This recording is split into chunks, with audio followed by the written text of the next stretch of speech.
Oi pessoal, a gente vai falar hoje sobre insuficiência renal, que é um tema que a gente colocou nos stories que tem bastante procura. Então se você tem dúvida do que é, como que evolui, como tratar a insuficiência renal de cães e gatos, esse vídeo é para você.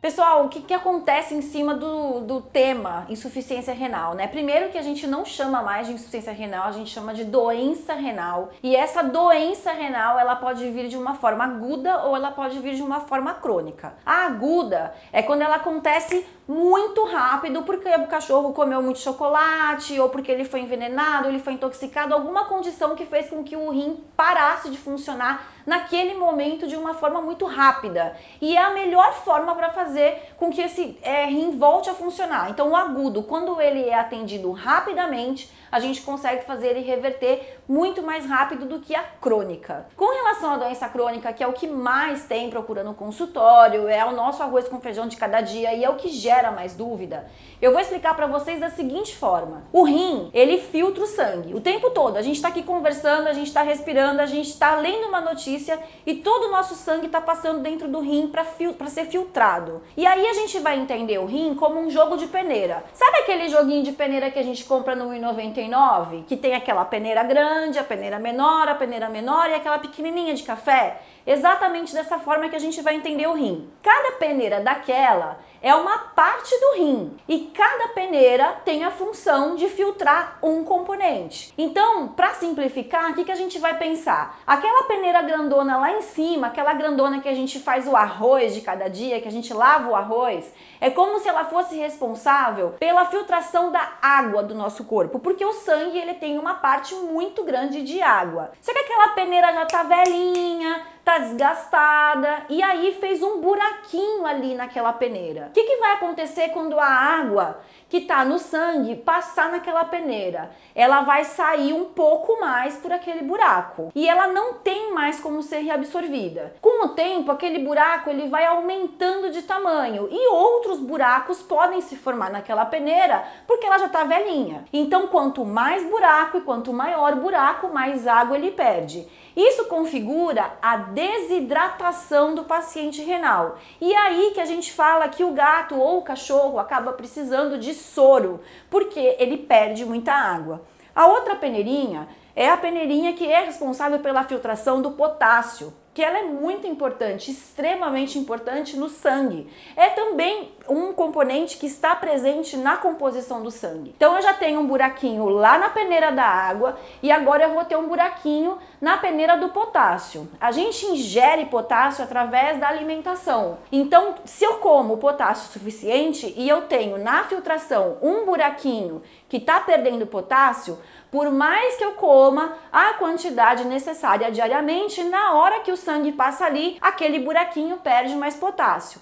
E aí o paciente acaba precisando de suplementação de potássio. Às vezes a gente consegue fazer isso suplementando na dieta e às vezes tem que ser com remédio. Outra peneirinha pode perder a molécula da glicose, que é o açúcar do sangue. Então às vezes a gente faz o exame de urina e a gente vê que tem glicose no exame de urina daquele paciente e nem sempre ele é um paciente diabético. Ele pode perder açúcar no sangue porque ele é diabético, mas ele pode perder açúcar no sangue porque a peneirinha da glicose dele, a peneirinha do açúcar, tá com um buraquinho maior. Então, por que a gente tem que saber o que está acontecendo? Quando a gente fala, se o paciente está com uma lesão renal, eu preciso saber qual é a peneira que está com defeito, qual é a peneira que tem um buraco. Porque a gente não consegue, pessoal, nessa fase de lesão renal, tampar aquele buraco da peneira. Uma vez que a gente tem um buraco feito naquela peneira, a gente consegue com que os outros néfrons, que são as unidades funcionais, ou seja, com que os outros joguinhos de peneira, porque nós temos vários, então o joguinho de peneira do lado, ele acaba fazendo o papel daquele que está com buraco. Mas eu tenho uma lesão aqui, depois eu vou ter aqui, depois eu vou ter em outro, eu vou ter em outro, e isso vai fazendo com que a lesão piore. Então, quando eu falo em lesão renal, quando eu falo em doença renal, o que eu tenho que fazer? Eu tenho que identificar qual é a peneira que está com defeito. E isso gera muito problema. Por quê? Às vezes, O pessoal que tem paciente com lesão renal, vai em grupo de WhatsApp ou vai em grupo de rede social saber sobre a doença e começa a discutir o tratamento. Ah, mas o meu toma isso, o meu toma aquilo, o meu faz isso, o meu faz aquilo. E aí as pessoas todas, pelo cuidado, que querem cuidar, que querem fazer tudo que for necessário, acabam medicando o paciente com coisas que não têm cabimento. Vou dar um exemplo. Se eu começar a fazer suplementação de potássio num paciente que não tem perda de potássio, ele vai fazer uma alteração que chama hipercalemia, ou seja, ele vai ter um potássio alto no sangue. E isso é muito ruim para o coração. Ao mesmo passo que, se eu tiver um paciente hipocalêmico ou que não tem potássio, que não está fazendo suplementação, também vai ter alteração cardíaca, como vai ter alteração em outros órgãos também. O paciente renal, ele fica anêmico. E aí a gente vê com muita frequência, gente, pelo amor de Deus, tomem cuidado com isso. Muita gente faz suplementação de ferro no paciente anêmico, quando ele tem insuficiência ou lesão ou doença renal. E nem sempre, aliás, a maioria das vezes não tem ausência de ferro ou deficiência de ferro. E ele está sendo suplementado com ferro de forma errada. E isso faz mal para o organismo. A suplementação, para que a gente consiga corrigir a anemia do paciente renal, ela é feita de outras formas. A principal é na alimentação e às vezes ele tem deficiência de uma enzima que chama eritropoetina, que o rim produz, o rim doente não produz e ela é importante lá na medula óssea para poder fazer as hemácias. Então não adianta a gente falar, o meu cachorro tá com anemia, meu gato tá com anemia, eu vou dar ferro para ele. Não vai resolver o problema. Aliás, vai piorar. Então, o que é importante disso tudo, pessoal? Quando a gente está falando de lesão renal, a gente tem que saber onde está o buraco da peneira do meu gato, do meu cachorro. Eu posso ter 3 animais renais na minha casa e 3 receitas diferentes, totalmente diferentes, porque a lesão pode estar em lugares diferentes e a gente trata aquela lesão. Isso tem progressão. Quando a gente pega no início, a gente consegue medicar e atrasar essa evolução.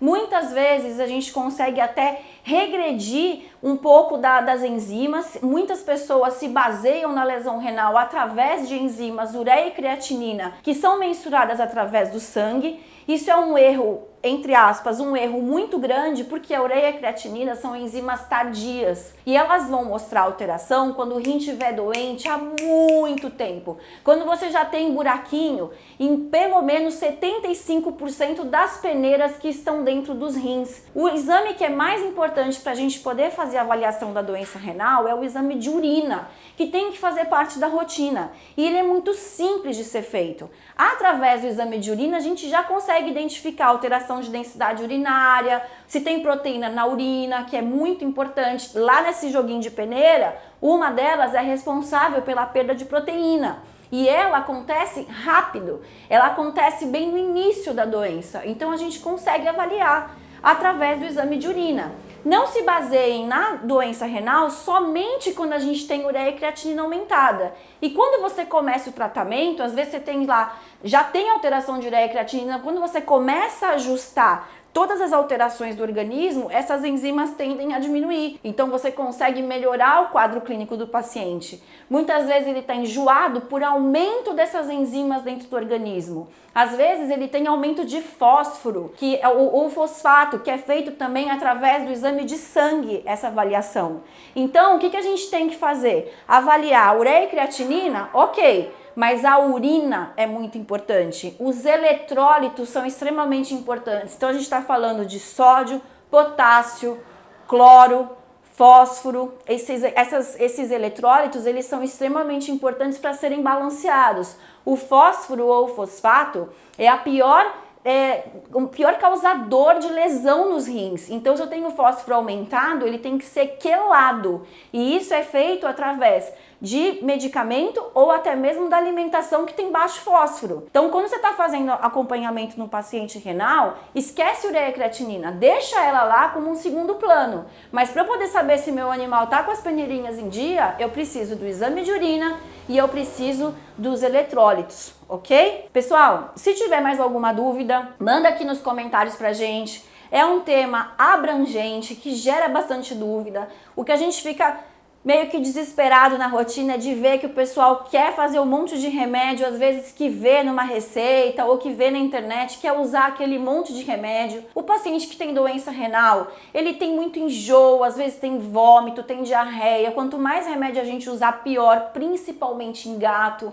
Então, se tiver alguma dúvida sobre o tema, manda aqui pra gente, a gente responde pra vocês.